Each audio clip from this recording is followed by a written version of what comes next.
So this month is all about routines. If this is your first time joining us, week 1, we talked about routines and goals. What are routines? How do they relate to goals? How do they not relate to goals? All about routines and goals and how they work together. Last week, we talked about designing routines, creating your ideal routine based on you and your life and your goals. This week, we're going to talk about implementing them. You know what's coming. If you've watched any of my videos or been in any of my calls, anything, you know what's coming.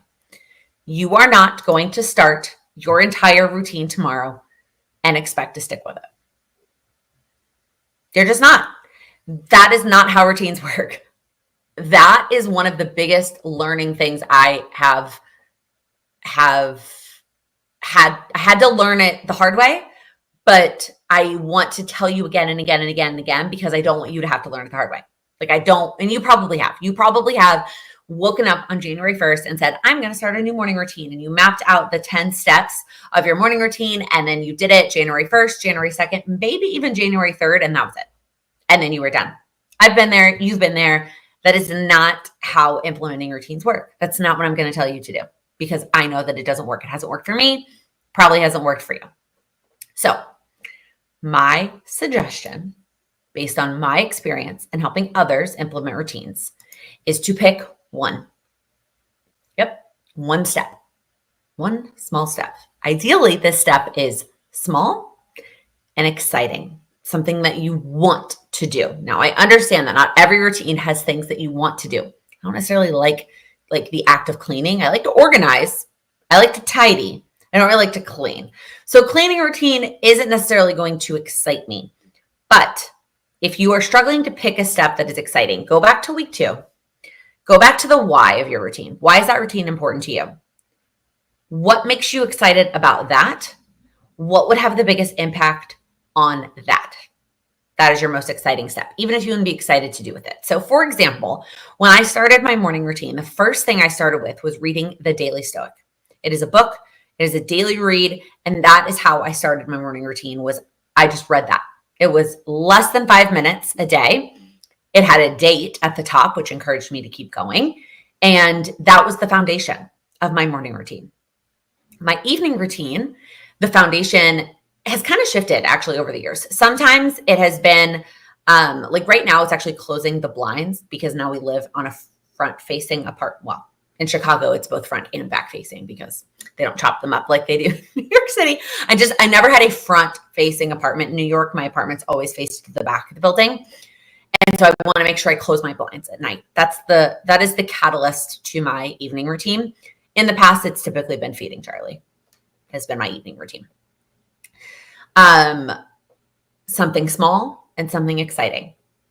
That is how you start with it. Now, if you are about to tell me, but Laken, I kind of have a routine, but I'm not so it's not brand new. Okay. If it's not brand new, you could try more than one. You could try.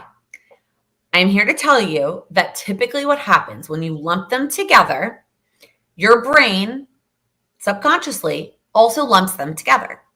And then you just automatically think, I either do both or neither. And that is not how I want your routines to go. We're going to talk next week all about when life gets in the way and my thoughts on not having to do the whole routine to get the benefit of it. This week is just about implementing the routine. But it is much easier to follow through on that routine when life gets in the way and to have the mentality that each step stands on its own if you don't start them at the same time. Even routines you've had in the past. And if you watch my goals videos, I talked about this last year. So I had this great morning routine. I was pretty consistent with it. And then I had a baby and my morning routine was like gone. What even was morning? Who knew?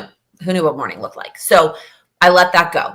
Q1 of this year, I was like, I'm getting back to it. I'm focusing on my morning routine. And I thought, well, I've done this before. So I'm going to start both steps in January and it's going to be fine. Some days it was fine. Some days I did them both and it was great. Some days I did neither and I probably wasn't going to do either anyway and it was fine. But there were definitely days where my brain said, well, I don't want to do that one. And so I'm just not going to do either. I'm just not going to do my whole morning routine, which was 2 steps at the time.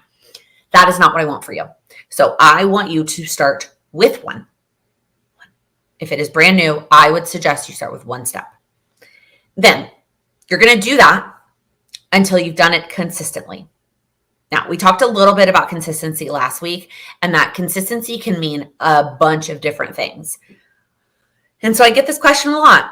Well, what does that mean? I want you to be more specific. When can I add on another step? How long should I do this one step before I add on another step? And I wish that there was a scientific way to measure this. The math brain in me, my math degree, wants to give you a scientific way, a number to say when you have done it 13 and a half times, then you can add on another step. But there's just not.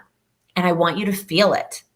I want you to ask yourself, does this feel like it's a routine? Does this feel like something I am doing in my brain consistently? Consistency doesn't mean every day. You can still miss days and still feel like the answer to this is yes, I'm ready.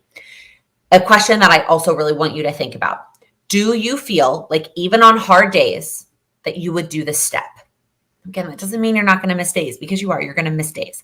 But even on a day where you're pretty tired, would you still do it or part of it? And if the answer is yes, then you can add on another step. It could be a week, 2 weeks. It could take you the whole month. It also really depends on the size of the step and what your life looks like, right? If we're talking about reading the Daily Stoic for 5 minutes or less, that may feel good to me after a week, but it's a small step. And I have a lot of flexibility in my morning, and because I don't have to be out the door at a certain time right now in this phase of life. So that a week might be enough for me to feel good about it. For you, who has to be out the door by a certain time, and you're picking a step that's going to take you 10 minutes, it might take you a whole month before it feels good and consistent and like you can add on. So there is no like scientific exact time that's like, okay, I'm ready to add step 2. But what I want you to remember, so you're going to layer on another one, right? That's the next step. That's how you implement it, one step at a time. But you can always go back and add on if you need to, or go back and change it if you need to. So let's say you start with the Daily Stoic and you're reading and you're doing that. And after 2 weeks, sorry, I just heard my tiny peanut cry. I don't know if you can hear that through the computer, if you can hear her in the background. After 2 weeks, you're like, okay, this feels pretty good. I'm going to add on journaling after that. So you read your Daily Stoic in the morning, and then after that, you journal for 5 minutes. And you do that for a couple days. And then the next day, you're running a little bit late. And so you're like, well, I'm just not going to do either of them. And then the same thing happens the next day and the next day. And now you're not doing either of them. That is not failure. That is life. It happens to all of us. I want you to go back just to the first step. Get that Daily Stoic. This time, it may not take you 2 weeks. This time, it may only take you 4 days. And then you feel like, okay, I'm good. Now I can add on my journaling. And then you add on your journaling and you do that. And after 3 weeks, you feel really good about those 2 steps and you add on another one. And maybe that next step is a little bit bigger. The next step is like going for a 15-minute walk outside with the dog. That one may take you a little bit longer to implement because it requires like putting on shoes and getting out of the house and all that jazz.